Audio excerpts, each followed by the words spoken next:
ตอนนี้กำลังย่างมาบ้านบางแหล่ขี่รถไถแล้วก็ย่างเดินทางไปเลย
ยังสบายดีไอ้เมื่อวานมาจากมือนั้นคุณบอก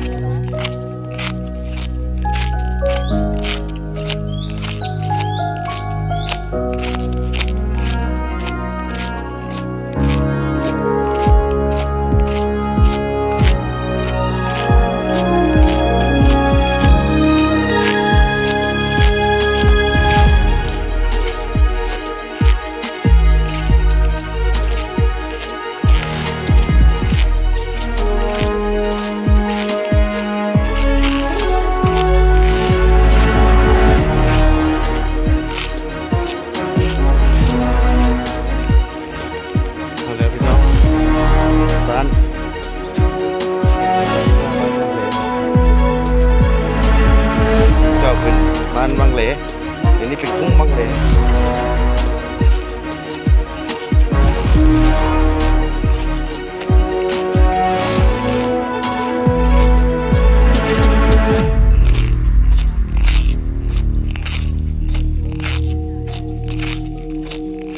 ไปดีมาคุณบ่มาเถอะฮะแม่นแหละไปดี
นี่วะข้าวพูดอะไรพูดอะไรไปนะบ้านหลังนั้นวะ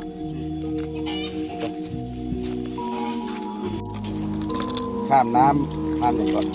น้อยต้องไปถึงน้อยตีเยียบไม่เห็นไป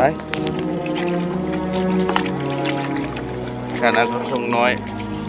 พี่น้องมาทงน้อยหา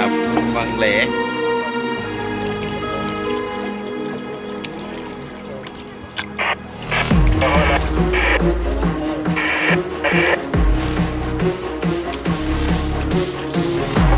ต่อเลยครับ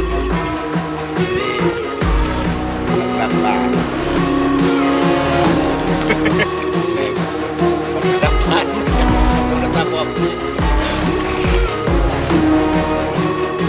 ถ่ายไป ปลาอยู่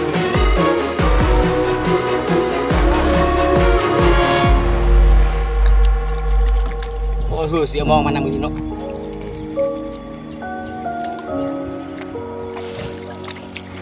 เมื่อเอาไปยังไง เด้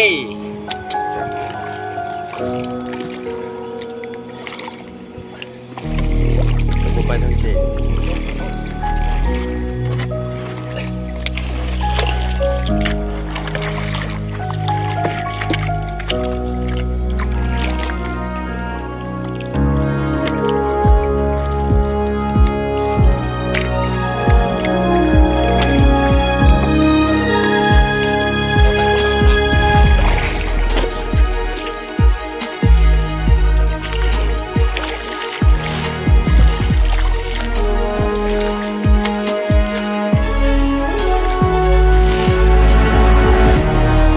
ภาคแกะภาค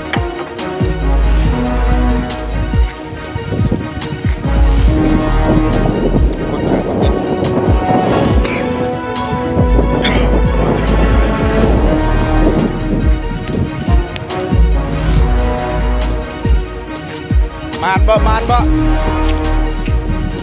มานอยู่บ่บ่ได้ค่าละฝ่าวอยู่บ่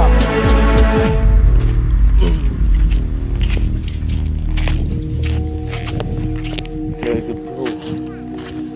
ใช่เขามาอยู่แถวนี้ประจักษ์เนาะคนเมื่อพุ่นนะไม่โรงเรียนนะ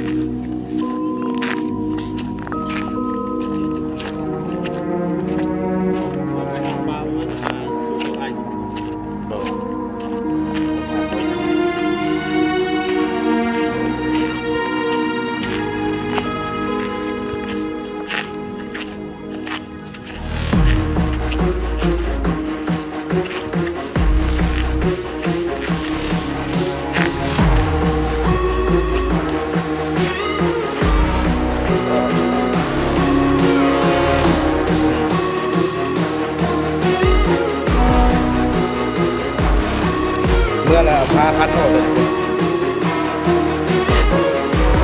มันต่ำครับ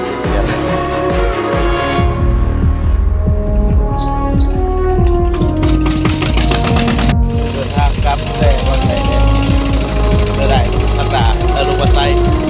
นโยเดินทางบนรถไถก็ย่างบ่ยากจะขี่คือว่าขี่สองเพศนั่น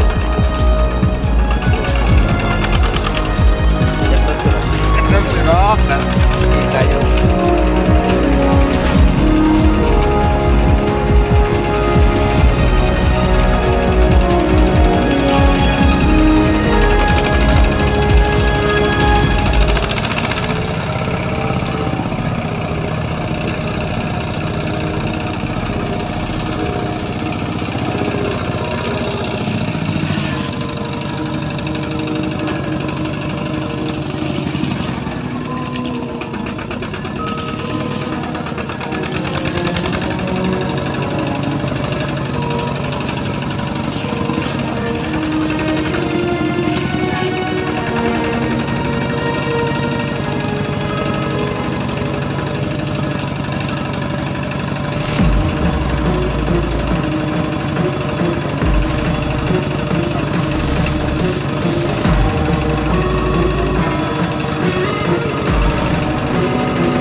ก็ใช่ไม่เท่านะไฟไหม้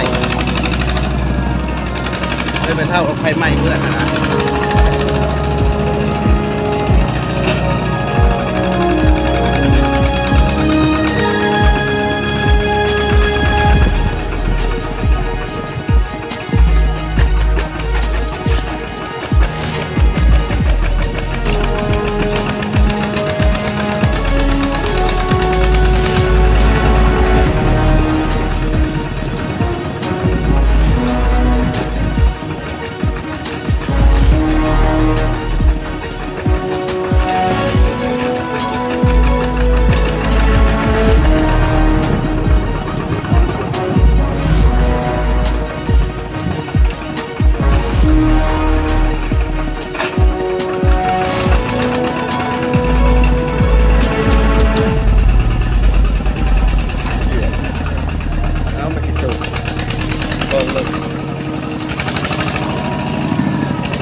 แต่จะโยหรือจะมาอยู่ไกลกันอะ